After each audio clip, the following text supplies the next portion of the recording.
বীৰক আজি দেশৰ মাননীয় প্ৰধানমন্ত্ৰীয়ে শ্ৰদ্ধাঞ্জলি জনাইব। আপোনালোকে জানে যে আজি কিছুদিনৰ আগতে মাননীয় মুখ্যমন্ত্ৰী ডক্টৰ হিমন্ত বিশ্ব শৰ্মা ডাঙৰীয়াই এই শ্বহীদ স্মাৰক ক্ষেত্ৰ ৰাইজৰ বাবে মুকলি কৰিছে। তো আজি দেশৰ প্ৰধানমন্ত্ৰী আহি গ'ল, এইটো আমাৰ কাৰণে এটা সৌভাগ্যৰ কথা, গৌৰৱৰ কথা।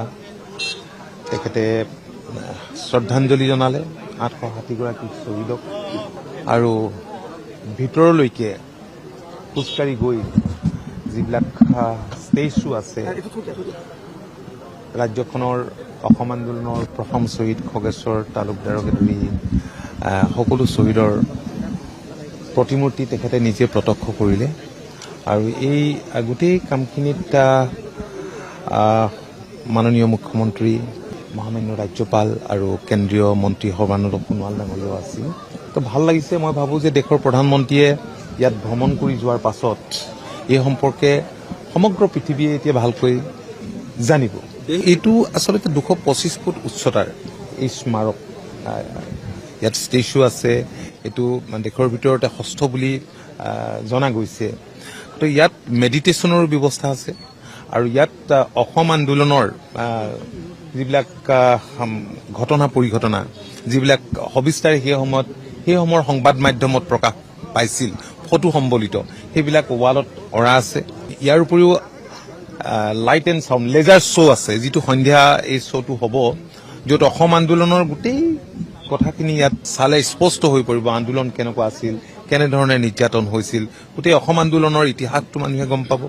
আৰু ইয়াৰ ভিতৰতে এটা অডিটৰিয়াম আছে, 500 মানুহ বহিব পৰা এটা সুন্দৰ অডিটৰিয়াম আছে। আৰু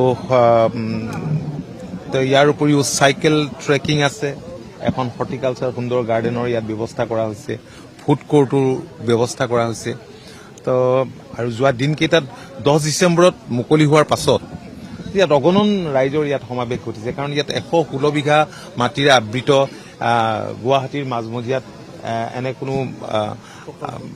নাই, এনে কোনো ডাঙৰ এনেধৰণৰ ঠাই নাই য'ত মুকলিকে মানুহে উশাহ ল'ব পাৰে। নাই, দেশৰ কোনো প্ৰধানমন্ত্ৰীয়ে কেতিয়াও এনেধৰণে শ্বহীদৰ প্ৰতিকৃতিত বা শ্বহীদৰ এনেধৰণে শ্বহীদক শ্ৰদ্ধাঞ্জলি জনোৱা নাই।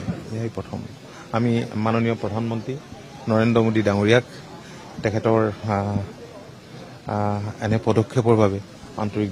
যিকোনো খবৰৰ বাবে যোগাযোগ কৰক 7099017330 লগতে 7099017110 নম্বৰত।